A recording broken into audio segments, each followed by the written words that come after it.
Not allowed to play their game. So what's it gonna be? Beatrix? Need a gold laner, and you need a decisive roamer. Yeah. Oh, it's the Ixia! Alright, just yesterday, Shinoa debuted the Melissa. And here they pick up an old favorite, the Tigreal. That's 4 dashes! At the same time, the lineup of Mega Empress, by putting the Tigreal in the roam, I appreciate the lineup. With all the dive, one well-timed implosion can ruin the team fighting. Yep. GGHG. But just the same, it's very all-in on Shinoa.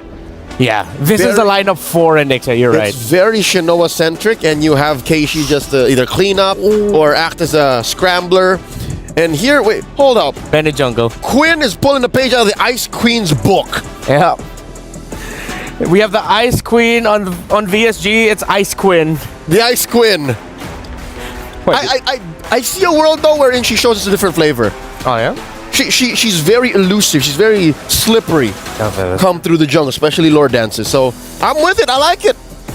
Yeah, there's a lot of the Phobies I'm thinking of right now. It's not a direct pick, but it feels like it covers so many bases. They're two very different lineups. Yeah. Neither going all in one, save for the Ixia for Smart Omega.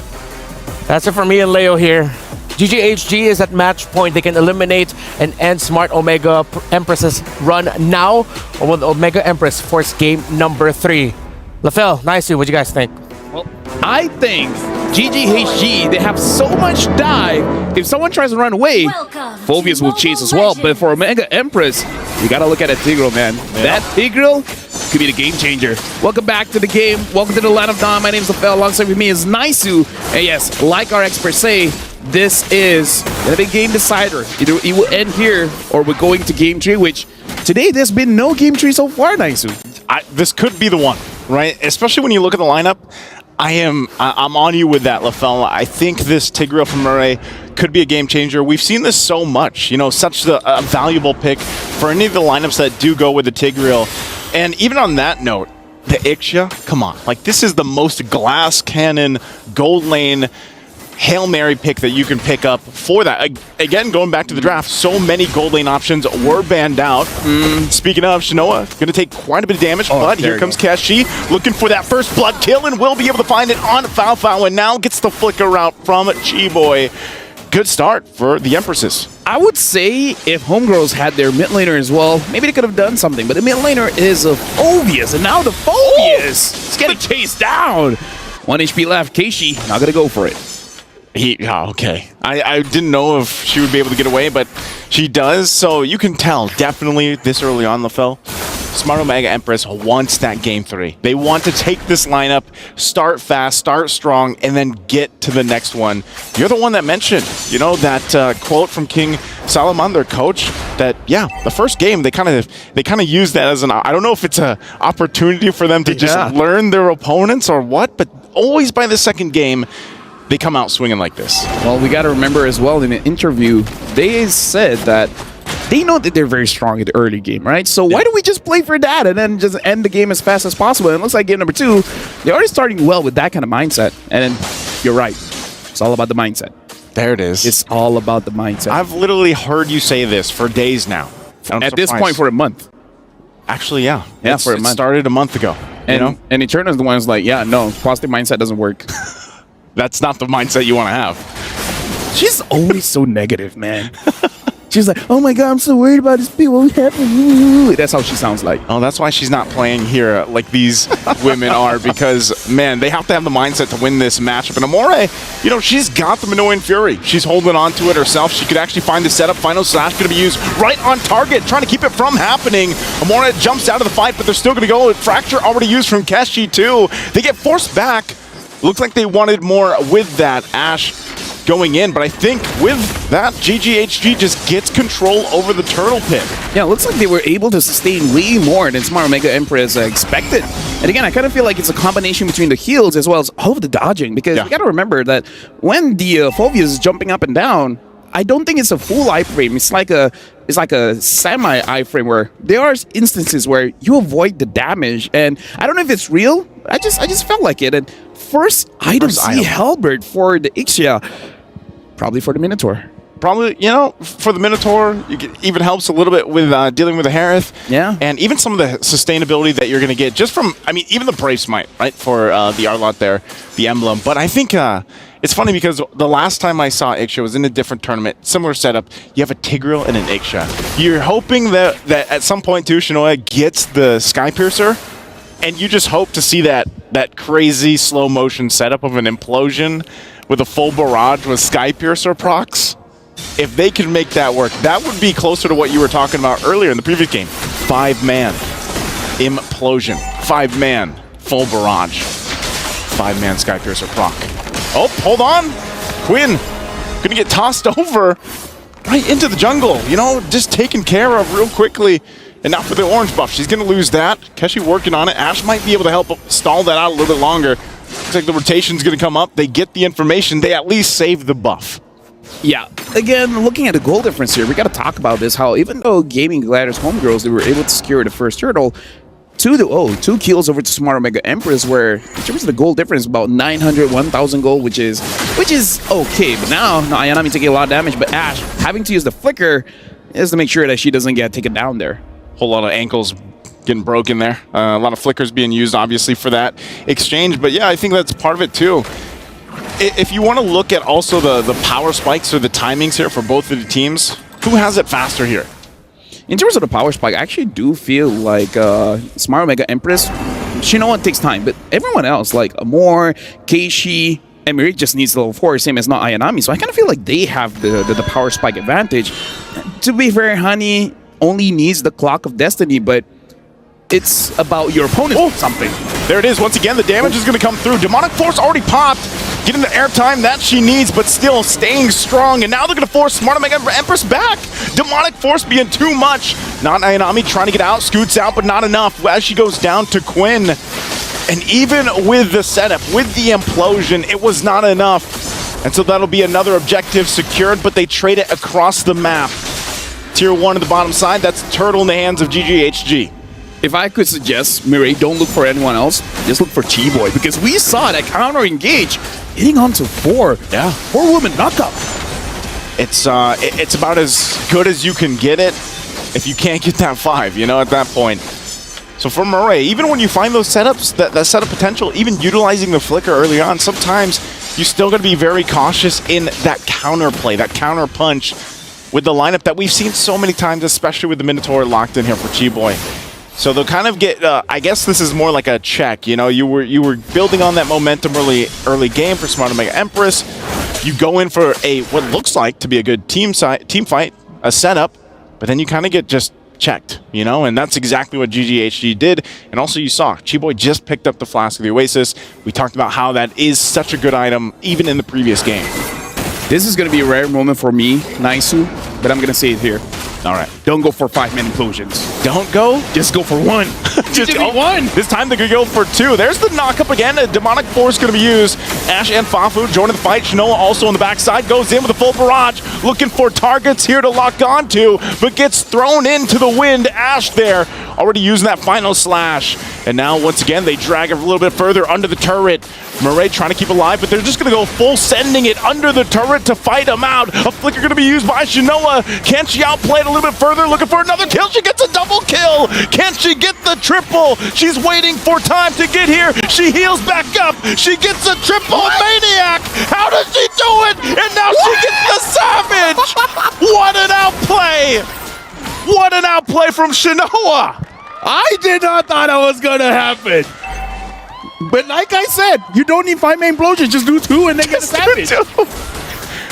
Sometimes less is better. Now we got to look at the STC replay here to see, like, Homegirls, they were very ambitious here, which you can't understand. Look at Shinoa, she's so low. But look at that healing, right? The healing coming in from her own kit, and maybe this is why she grabbed the CA Halberd, just to make sure that those extra heals, it's not going to happen. And not Ayanami, that was a key onward. That onward was savage-able. Like, because of that, they got a Savage. Oh, man. What a play. You can hear the crowd love that, too. One bad thing, though. What's that? If she dies, that's a huge shutdown. That's a lot of gold. That's a lot of gold. That's the only thing that we got to emphasize here. So that's on the list now for GGHD. They're like, yep, all right, we got to go ahead and shut her down. Is that the first Savage of NWI? I think so. Right? I mean, I know we've seen Maniacs. We've seen Maniacs. I don't think we've seen Savages. I think that's the first. So there it is. There and you also go. with that, like, she gets the Corrosive Scythe. I'm wondering what the next item she's going for too. Demon Hunter Sword. Yeah, Demon Hunter Sword. But even with that, I mean, now they're gonna. This is the thing. Mid lane, Get one. they're gonna find it out. Full barrage already gonna be dropped once again. Demonic Force might not be enough for this one. They're trying to get the positioning. Final Slash gonna be used too. They finally get Murray, but look at this in the mid lane. They're gonna be shut down a little bit further as she does fall. And Demonic Force from Hani is too much. But here comes not Ayanami. The shield is there. The stun. And now Ash will help disengage. Talk about a swing back. Momentum continues to go back and forth, but GGHG wins that team fight. Okay, she went for the one-person implosion. Okay, get to. Get to it. All right, no, we see the middle line, right? Don't do 5, don't do 1, do 2. But again, that's the big shutdown goal, right? We just said it. We literally just talked about it. You're on desk, LaFell. You got to be careful what you say. I would like to give my apology towards the management of Smart Omega Empress. I only have one thing to say. I'm just doing my job, man. Hey, you're stating the facts. That's what they had to do. They knew after the Savage, we got to get the kill. They got it. Now the gold's there. Obviously, also Skypiercer being picked up here by Kashi. So all this leads into a relatively even take for the Lord. You know, itemization-wise, it's pretty evenly distributed. They're pretty much neck and neck in terms of economy, but right now, who's going to get the advantage, the upper hand? And I would still say something that GGHG has to be careful of is that full barrage. Once they see that laid down, someone has to put the pressure on Shinoa and hopefully cancel it out early, because it's a lot of damage that can be pumped out. But as we're seeing, man, Hani on this Phoveus mid that pops up. Hold on. Speaking of, Demonic Force going to be used once again. Quite tanky yourself, and also in the bottom line, Shinoa going to be the one in trouble under the turret. They're going to dive in. Ash goes in, takes a ton of damage, but will go and trade it out. And it's a 1-for-1 trade. A 1-for-2 trade, actually. Conceal going to be used as well, pushing them back a little bit further. GGHG on the run here. This might be the opportunity for Smart Omega Empress to take the Lord. I see what you did there. Yeah? You talked about Honey, and then Honey died. Sorry, I threw it back to you. Yeah. This really is Malaysia against Philippines. More than one way. With that being said, now we're kind of going back to equal here. Every member is alive, and now they're fighting around the Lord. I would say slight advantage to Homegirls just because they have the healing coming in from the Minotaur. But with that being said, there's honestly a lot more engaged coming in from Smart Omega Empress because Amore has the Minoan Fury. So Miri can pick people off. Just do 2 Implosion, and the rest of the members Amore can handle. So now you honestly have the perfect setup. You have 2 roamers, and both roamers can initiate a fight. So 1 for engage, 1 for disengage. So on one hand, you have healing. The other hand, you got a lot of good ults. Oh, plus the Edith. That's Oh yeah, part the of it Edith too. as well, yeah. And Edith not only provides a lot of that CC available, but even damage once the Primal Wrath form is popped. Holy Crystal, though, picked up. Speaking of damage for Foul. Quinn here now, getting eyes set on Kashi, has the information. Also, a little more defense for Hani. Flicker going to be used. Not sure what the play is here, but they're going to force Quinn back a little bit further. Neither team could actually start up this Lord, as both junglers putting the pressure elsewhere. And it looks like they're just trying to get the space advantage to work around with. Now, if GGHG gets this mid turret in Tier 1, they'll have a little more space to work around with because theirs is down. And now this might be the moment that they both get set up for the Lord take. I feel like they definitely want that mid, but they also understand they will not be able to get it without a fight. And right now, Quinn is having to do cleanup duty. She has to handle the top lane. But we've seen this before. The moment someone is seen in the map, that's where you can see a team getting aggressive. I kind of feel like for Smart Omega Empress, they already found Honey. Yep, again with the Demonic Force, the rest of the team trying to make their way. Goes in, there's the jump in, but look at the damage. Full barrage is going to be dropped down. You can see the Skypiercer proccing as well. Ash will be able to get away. Now Quinn amongst them all will go under the turret, but she finally gets taken down. Double kill for not Ayanami. 3 down for GGHD, and so now this could be that moment. Smart Omega Empress only down Murray. Do they take the Lord here? Fanfa waiting patiently. Rest of the team need to go heal back up. Shinoa's going to go ahead and start this one up. Still working on it. Keshi does have the Retribution available, so this should just be a Lord in their hands. You know what's the game changer there, Naisu? What's that? Mireille. Yeah. You know what she did? What'd she do? Implosion only to Chi-Boy. Only to Chi-Boy. Chi-Boy was so late getting that Moonton Fury off just because Smart Mega Empress, they initiated the fight with not Ayanami with the onward, able to catch out Honey. And then Chi-Boy, of course, she wanted to help the mid laner, right? But because the implosion was there, she couldn't do anything. And by the time she engaged, it was a little bit too late. Honey was not there anymore.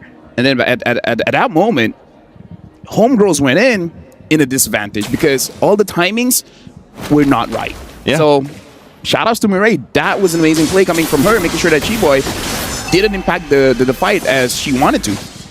And you know, with that, it's kind of like if Murray does just catch one or two, actually, in reality, it's okay. Because like you mentioned, they have so much layering of ultimates that they can take, especially if Amore continues to take the Minoan Fury.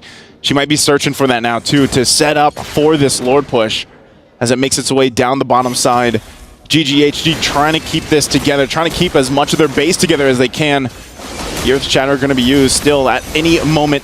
Not Ayanami could force a situation with that onward. She has the flicker available too, but they're just going to get that one turret for now. Might take the discipline route. Everything, again, what they're facing is this match point from GGHG. Amore now having the Minoan Fury, so again, a lot of initiations here. Queen having the Blade of Despair should be able to deal a lot of damage, but I kind of feel like damage isn't her problem, it's survivability. Can she survive this game? Oh, good eye for an eye. Good eye for an eye. Good usage there. Able to go in. Ash, though, with the final slash. Going to find Murray. Implosion going to find two. There's the knock-up, too. Quinn jumps in the backside. Shinoa tries to flicker back, but she's got everybody on top of her. She tries to get away, but she will fall. 3 down for GGHG. It's only Shinoa that went down. Hani could be the next one. She has tons of health and shields, but they battle it out. Faofawa as well. They're on the retreat, though. Smart Mega Empress happy with the 3 they got. Right now, it does seem like Homegirls, if they want something, they got to trade something. And that's something that they really do not want because Queen was able to get Shinoa because of that Queen herself was taken down. And this is not good because when you're the defending team and you're losing members, you're losing map pressure. When you're losing map pressure, you're going to lose turrets. And they might lose the mid one here. They're going to go for it. Look at the damage coming out once again from Keshi. Demonic Force going to be used again. Hani trying to hold the front side, but won't be able to escape as she finally falls. But at least for now, GGHG holds on to their base turrets. 2 of them. They only lost that one at the bottom side. And now, where does Smart Mega Empress continue to put the pressure? 15 seconds from the Lord coming up here. Are GGHG in a position to contest this Lord once Hani is back alive? If she responds and then goes to the Lord, sure, but I don't think Smart Mega Empress is going to give the time. As we see, the Lord is getting rushed down immediately, so Honey doesn't even get time to respond for this one, so they got to protect the base. Now, the problem is, look at the wave clear. There really isn't, right? You have the Fulvius. Yeah. It's not a heavy enough, what do you call it? Damage, clear speed? Spiky ball? Yeah. Spiky ball, ironclad. Yeah. Something. It's you not talking about his chain, his weapon? Yeah. What's this called? Isn't like a, I don't know, it looks like a mace lantern. A mace. Okay, sure, let's go with that. The mace, lantern, flare, Not the flare lantern. is not enough to clear the minions, right? Yeah. The one that can really clear is Fafao, but Fafao needs to be in the Zalman Force to actually clear it, but Quinn could. Kind of. she will die for it. Maybe use the Electro Final Blow. Yeah, she can, but she will die for it, right? Because the moment Ayanami sees Quinn is going to take it down, so it's very risky. See how they kind of go with that risk. Mid lane turret's going to fall here. Lord makes its way to the base. G-Boy also picks up an Immortality. She knows she's going to have to play that front side, especially into Amore. And there's the onward. They're going to find Ash. They get the flicker out. Still Lord going to be worked on. Primal Wrath going to be used. They have to fight for it. Going to force a situation. A full barrage going to find multiple members. The knockups too. Multiple Immortalities will be popped. The final slash going to be used. But it's G-Boy that falls. Keshi looking for another. Multiple people so low here. But so far they can't find Shinoa. And she'll be able to pop off once again, looking for another, looking for the cleanup here. As Smart Mega Empress stays in the base. the approach to Shinoa, full health, full locked in, goes in, tries to clear the wave, and that's Ash gonna fall, and Quinn's gonna be next. But the tower lock is there as Quinn takes a couple shots, but it won't be enough. And we are going to game 3 as Smart Omega Empress takes game 2. And again, Mirai is, I would say, the disruptor here. But we got to talk about not Ayanami on the Edith. Honestly, that Edith looks like the control to make sure that Homegirls, they don't move around. Yeah. Like in this game, Quinn did not have a good game. Chiboy in the early, sure, doing quite well, but the moment that, you know, shut down the Minotaur is all good is GG. And speaking of that, we're going to throw it over to our experts. Isa pa para sa Pinas. For the sake of fairness, lagi satu untuk rakyat Malaysia. One more for both. It's down to a BO1 in this best of 3. And yeah, it comes on the back of a savage 5K for Shinoa. I'm gonna get her name right now. Shinoa. That Ixia. I didn't expect it would be an Ixia. That would be the salvation of Omega. So far, Shinoa has debuted successfully most out of meta heroes in MWI. And I understand why Chiboy is responding this way. Yeah. It's because she was still in the mindset of game number 1. She was still the same Minotaur that was always putting herself up front. And Omega Empress has successfully downloaded that fact. They know that, okay, whoever we find, Hani, Chiboy, sure, whoever it is, let's burst them down. And key to that is to maintain their resources. They held on to their battle spells. They held on to their core damage dealers. And they deployed successfully. It took a while, again, 18 minutes, 30 seconds. But eventually, they got there. What do I mean by their core damage dealers, right? It's not Amore. It's...